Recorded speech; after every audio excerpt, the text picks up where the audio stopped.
मिस्र के पिरामिड का इतिहास। मिस्र के पिरामिड उस समय के दौरान बनाया गया जब मिस्र दुनिया के सबसे अमीर और सबसे शक्तिशाली सभ्यताओं में से एक था। यह पिरामिड, विशेषकर गीजा के महान पिरामिड, इतिहास में सबसे शानदार मानव निर्मित संरचनाएं हैं। मिस्र के पिरामिडों का निर्माण तत्कालीन राजाओं के शवों को दफनाने के लिए किया जाता था। यद्यपि पिरामिड पुराने राज्य की शुरुआत से चौथी सदी के डी में टोलेमेसिक साम्राज्य के दौरान निर्माण किए गए थे। पिरामिड की इमारत का शिखर बनना तीसरे वंश के उत्तरार्ध से शुरू हुआ और लगभग छठे सी 2325 BC तक जारी रही। 4000 से अधिक वर्षों के बाद मिस्र के पिरामिड अभी भी अपनी भव्यता को बरकरार रखते हुए देश के समृद्ध और गौरवशाली अतीत की एक झलक प्रदान करते हैं। मिस्र की सभ्यता की शुरुआत, राइज ऑफ इजिप्शियन सिविलाइजेशन। पुराने राज्य के तीसरे और चौथे राजवंशों के दौरान मिस्र ने जबरदस्त आर्थिक समृद्धि और स्थिरता का आनंद लिया।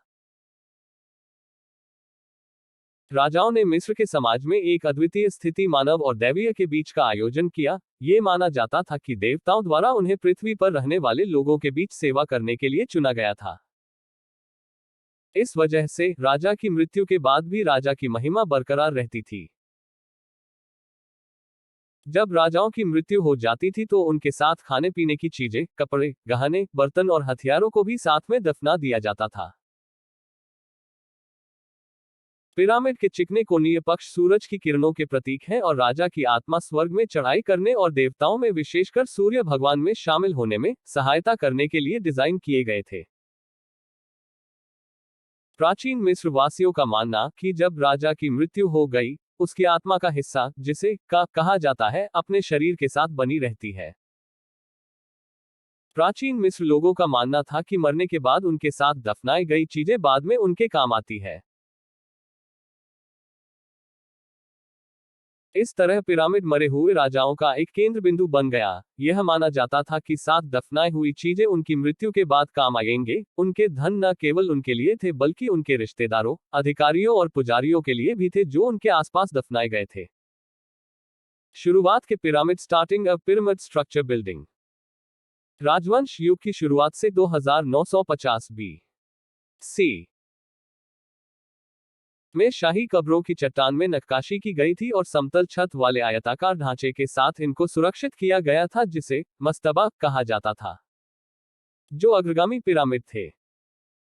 मिस्र में सबसे पुराना ज्ञात पिरामिड 2630 BC के आसपास बनाया गया था।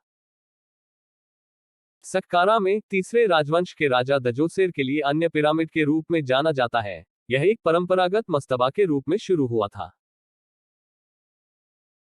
एक कहानी कहती है कि पिरामिड के वास्तुकार इम्होटेप थे, एक पुजारी और चिकित्सक, जो 1400 साल बाद वहां के लेखकों और चिकित्सकों के संरक्षक संत हो गए।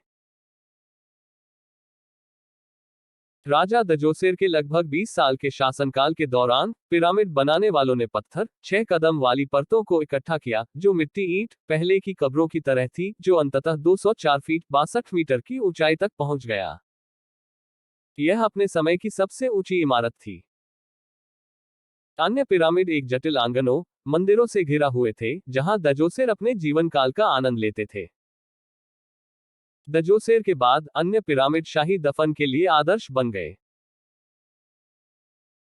पहली कब्र का एक सच, यह पिरामिड के रूप में निर्मित रेड पिरामिड दाहशुर में था, जो चौथे राजवंश के पहले राजा के लिए बनाई गई 3 दफन संरचनाओं में से एक है।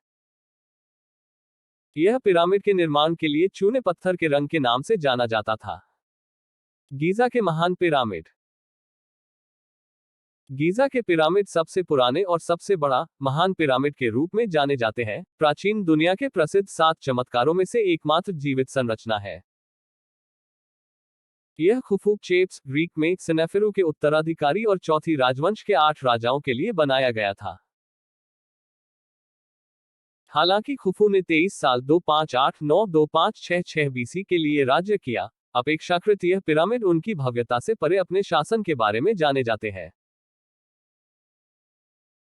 पिरामिड के आधार औसत 755.75 फीट 230 मीटर और इसकी मूल ऊंचाई 481.4 फीट 147 मीटर थी, जिससे यह दुनिया में सबसे बड़ा पिरामिड बना। खुफू की रानी के लिए बनाए गए 3 छोटे पिरामिड को बड़े पिरामिड के बगल में खड़ा किया गया है और एक मकबरे पास में पाया गया था जिसमें उनकी मां, रानी हेटेफेरिस को दफनाया गया। अन्य पिरामिडों की तरह खुफू मस्तबाओं की पंक्तियों से घिरा हुआ है, जहां रिश्तेदारों या राजा के अधिकारियों को उनके आगे के जीवन में साथ देने और उनकी सहायता करने के लिए दफनाया गया था। गीजा में मध्य पिरामिड का निर्माण खुफू के बेटे खफरे 2558-2532 बी.सी. के लिए बनाया गया था। खफरे के पिरामिड परिसर के अंदर निर्मित एक अनोखी विशेषता एक रहस्यपूर्ण मनुष्य, एक अभिभावक की मूर्ति थी जिसे एक बिना नाक वाले आदमी के सिर और शेर के शरीर के साथ चूना पत्थर में बनाया गया था। यह प्राचीन दुनिया में सबसे बड़ी प्रतिमा थी, जो 240 फीट लंबी और 66 फीट ऊंची थी। 18वीं राजवंश सी 1500 बी.सी. में महान रहस्यपूर्ण मूर्ति की पूजा होती थी, क्योंकि यह देवता के एक स्थानीय रूप की छवि थी। कहा जाता है जब नेपोलियन ने गीजा पर आक्रमण किया था तब उन्होंने तोप से इसकी नाक को उड़ा दिया था। गीजा में दक्षिणी पिरामिड का निर्माण खफरे के बेटे मेनकौर 2532-2503 बी.सी. के लिए किया गया था। यह 3 पिरामिड 218 फीट में सबसे छोटा है और 5वीं और 6ठी राजवंशों के दौरान बनाए जाने वाले छोटे पिरामिड का एक अग्रदूत है। खुफू के महान पिरामिड का निर्माण करने के लिए लगभग 23 लाख कटे पत्थर को लगभग 2.5 टन और परिवहन का उपयोग किया गया था। प्राचीन यूनानी इतिहासकार हेरोडोटस ने लिखा है कि इसके निर्माण में 100,000 लोगों के श्रम और बनने में 20 साल लग गए, लेकिन बाद में पुरातात्विक प्रमाण बताते हैं कि कर्मचारियों की संख्या लगभग 20,000 भी हो सकती है। हालांकि इतिहास के कुछ लोकप्रिय संस्करणों में यह माना गया था कि पिरामिड का निर्माण दासों द्वारा किया गया था। ये मजदूर शायद मिस्र के कृषि मजदूर थे। जब नील नदी में बाढ़ आई तो उस समय पिरामिड पर काम रहे थे और इस तरह वे पानी में डूब गए। पिरामिड यूकांत and of Egyptian pyramids. Pyramid पूरे 5वें और 6ठे राजवंशों में बनते रहे, लेकिन धीरे धीरे उनके निर्माण की सामान्य गुणवत्ता और पैमाने की अवधि में राजाओं की शक्ति और धन के साथ गिरावट आती गई।